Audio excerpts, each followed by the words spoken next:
Roger, let's talk basses. Oh, let's talk bass is my favourite topic.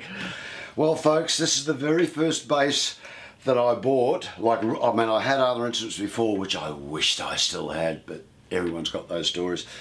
When I got an opportunity to do Godspell in New Zealand and in Australia, I was living in a little town called Invercargill, bottom of the South Island. So I drove up to Dunedin and bought myself a real Fender bass, and this is what I bought. It's probably about a 73, so it's a classic 73 jazz bass. It's stripped down to look like Jaco Pastorius because he took his scratch guard off. And they're cheapskates, you know, so they don't do the sunburst all the way around. Because it's always got a scratch plate on it, so you'd never see the red. I think if they do that times thousands, there'd be a saving not doing that. Anyway, sunburst, maple neck, maple fingerboard. It's had a bit of work, as you can see. So this is the bass that, and of course it's been modified a bit. It's got new pickups in it because the old ones wore out. It's got a badass 2 bridge on it, which has been on there for a very, very long time. At one point I actually had the tone control disconnected. I went through a path of minimum resistance, 2 pickups, 2 volumes, nothing else. Because I always had the tone control flat out. It's got different machine heads on it, obviously. It's got a brass nut, and of course I defretted this. So this is the bass that I played the first 2 LRB albums on, the Stars Paradise album. And so by about 78, 79 I defretted it. Which is rare for a maple neck. Most people go with a rosewood for a fretless. Being a maple fingerboard with resin on it, he actually had to put another, like a 210 epoxy resin on the fingerboard to seal it off. The first time he did it, it didn't stick to the block inlays and it started to bubble underneath, so he had to rip it all off and start again. Subsequently, it's got a little thin, evening it out. So, as I said, this is the bass that, and of course, this is the bass that's on You're the Voice, and it even sounds like it.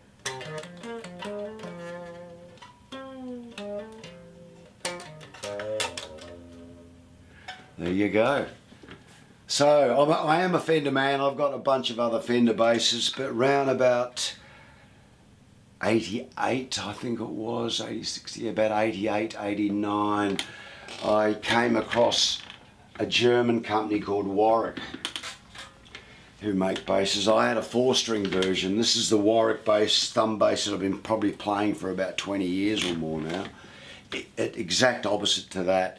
It's small body, neck through. It's heavy, but it's balanced. It's a 5-string. It was my first 5-string. And it's a really old Warwick. They don't quite make them like this. It's actually got EMG pickups on it. This is before they started making their own. As I said, this is pretty stock standard. I have not modified it in any way. I put different volume knobs on it just because I can. But it's pretty much stock standard. All I've done is given it a bit of a clean up now and then, put a new battery and new strings. As I said, I've been playing it for 20 years. I can't wear the damn thing out.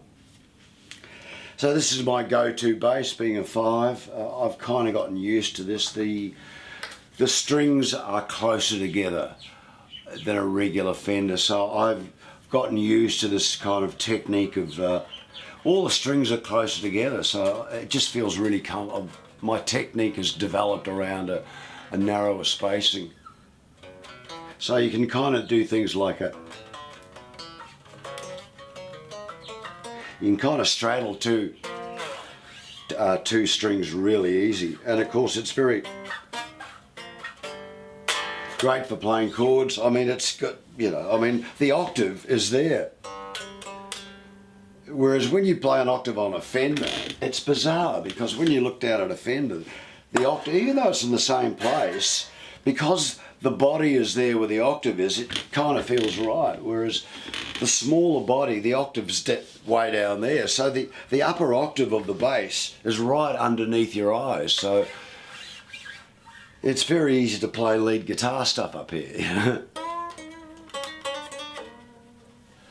So that's my go-to. I have a fretless version of that too. A matching bookend. Looks the same as that, only it's fretless.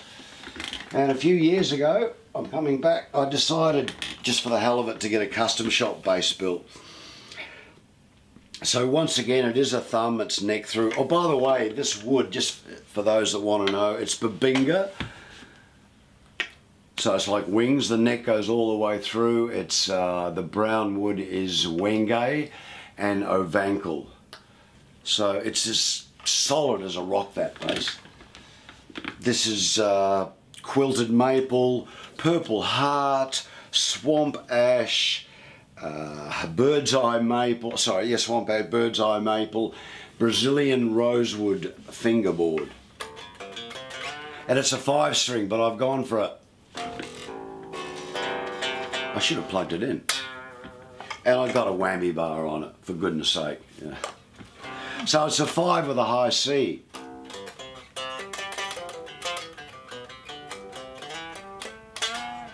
And of course the beautiful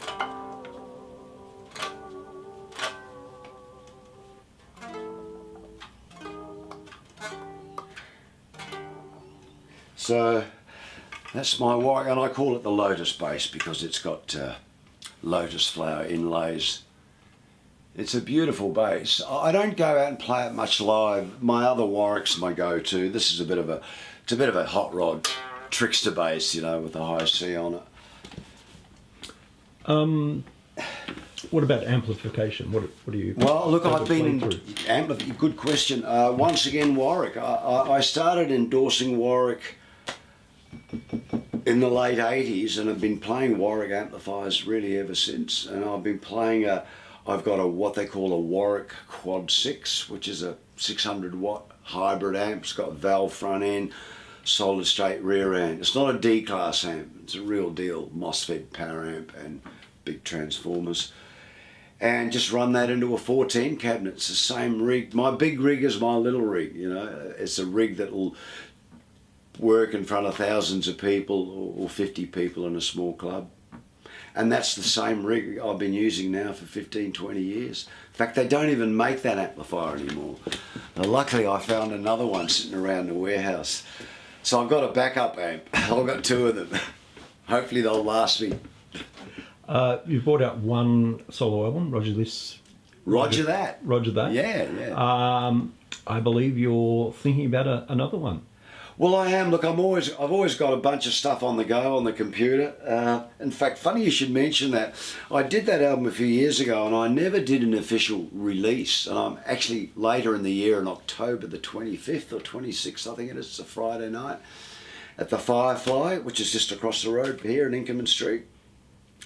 I'm going to do a quasi record launch gig, you know. I've got David Jones on drums from Pyramid, so there'll be a little bit of my solo material and a little bit of tip my lid to some of the bands and musicians that I've performed with, you know. I'm trying to get some high profile singers down, you know. You're playing the Melbourne Guitar Show this year with Stars? We are, yeah, well. Tell me about a Stars show these days. Is it all the old material? Have you written much new material? Look, we're doing a combination of both. Look, the reforming of Stars has just been fantastic. You know, it's one of the things, you know, late at night in the dark recesses of my mind, I often reflect on my career and go, and I think, bloody hell, I've been in 2 really good bands, particularly LRB, a really good high profile band, and there's just no way that we're ever going to get the original lineup back together again to do some shows. I mean, we were all still alive, and it would be wonderful if we could, but it's just never going to happen. I just can't see it happening. I may do something with Beeb down the track this year. Beeb just got inducted into the Hall of Fame in Adelaide, and I've been in secret conversations with Beeb, and he's looking at coming back, doing some more gigs, and possibly even doing some recordings. So that might be nice. Who knows what'll happen there? No, LRB is a bit of a legal nightmare, isn't it? Well, it is. Yeah, you can't use that name. For sure. But the Stars thing's interesting because it was great. Got a call from Mick. We're putting the old band back together. Fantastic. that has been fantastic doing that. I keep saying fantastic, but it has. There are a lot of fans out there, and look, when we do shows in Melbourne, people will fly in from all over the country, you know, to come and witness us playing. So we do a lot of stuff off the Paradise album. You know, our shows, if we do about a 2-hour show, we will do a good majority of Paradise. We'll do a few songs off the Land of Fortune album, CD, and of course with Nick Charles in the band now, the wonderful Nick Charles. I mean, that's just been a perfect find for the band. There's a guy that plays electric and acoustic, finger picking like Andy Duran, but can kind of play it in a rock. You know, all that finger picking that you do on acoustic. Andy used to do it on Telecaster as well, you know, on electric. So, and Nick does the same thing, and he's a fabulous songwriter, and he's written some great songs with Mick, and they're in the style of Stars. In fact, some of the lyrics actually reflect the journey of Stars. Yeah, he's a real good tunesmith. So the new album, Boundary Rider, so there was a couple of songs that Stars had performed but never officially studio recorded. So I think there was Boundary Rider, Pick Up the Pieces, and another one that we recorded on the new album, plus a whole bunch of new songs as well. And so, and we're in the process of rehearsing up new songs to record another new album. So the juices are flowing. It's wonderful. You know? And look, even with the new material, people come along, and you know, the album only been out a few months. People are down in the front row singing the lyrics to our new songs. That's pretty cool. Let's talk about drummers that you've locked in over the years, Yeah. And the kind or style of drummer that you enjoy playing with. A style of drummer. Oh, look, I think I just like a drummer that's really confident, that knows what he's doing. But that would be the same for any musician that I play with. I think even as a kid, I always pushed myself, and as a teenager, I always seemed to find myself playing in bands with musicians that were much better than me. So that pushed me to get better. Pyramid was like that, for instance. I had to work hard to get up to the level of David Jones and Hirschfelder. Yeah, so the same thing applies to drummers. And look, I've been lucky, man. I've played with some of the best drummers, dare I say, in the world now, you know. It's just something about playing with a really good drummer that has good time. All of a sudden, playing bass is easy. And I've played with drummers that haven't been maybe up to my skill sets. And even they say to me, they go, "Oh, Roger, it's just such a pleasure to play with a great bass player. Playing my drum seems to be easy all of a sudden because we're all kind of locked in on this journey." Look, obviously, going back to the very beginning, Derek Pellicci. I mean, what a fantastic drummer, you know, very thoughtful, precise drummer, always wanting... I love Derek's drum because he always took the minimalistic approach. It was like, what's the least I can play to make the song great? Rather than playing lots of fills and stuff, what's the least I can play to make this track work, you know? So Derek Pellicci, obviously, you know, and really any other band that I've ever worked with. I mean, I've worked with all the great session players, Ronnie Sandilands, Jeff Cox, great rock drummer, Graham Morgan, respected legendary drummer. And then, of course, then along comes people like David Jones. You know, so little old Roger seems to be in the right place at the right time working with these fantastic drummers. And then after David, people like Jerry Pantazis and Darren Ferruge. Now, when I was an established session player, these were the young 20-year-olds coming up through the ranks, you know. And so I, as a seasoned muso, if you like, take these guys under my wing, and all of a sudden I'm in there playing with these young guys that are really keen and, you know, great grooves. So, you know, all my life I've played with fantastic drummers. And I guess the cream of the crop was getting over to Cape Brereton in Canada years ago. A friend of mine was running a drum festival, and he asked me to come and play bass But it was the year of the legends, and he had every known drummer there. People like, and now I've got to remember names, the great Bernard Purdie was there. Denny Sewell, who played with Chicago. I'm trying to remember the names. The drummer that played with McCartney. I'm trying to remember all. I mean, Billy Cobham. All these guys were there, and the great thing is, at the end of the 2-day drum festival, he had asked the drummers, each drummer, to come on stage with a band, which we'd rehearsed up, and play one of their big hits. On a drum, so he just had a generic drum kit in the middle of the stage. So all these legends had to come out and play the local drum kit, not their kit, you know. So I'm on stage with Bernard Purdie doing Babylon Sister, you know. I'm on stage with Billy Cobham playing one of his songs. Like, all these great drummers, you know. I mean, that was an incredible highlight for me to play over a period of an hour and a bit. These incredible legendary drummers, every one of them.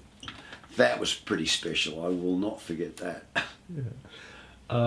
So what's on for you for the second half of this year and into next year? Well, this year, okay, so we're in the middle of demoing up some new material for Stars for a new recording. I am, working on some new material myself. I'm also looking, as I said earlier, I'm looking at doing a show at the Firefly, you know. It'll be all about me and with my musicians it'll be kind of fusiony, funky, jazzy, vocal, all sorts of stuff, you know. I'll be playing fretless, I'll be playing all of those basses. I'm getting married, getting married in November. So it's 2019's a big year. Yeah. Roger McLachlan, thanks for your time. Thank you.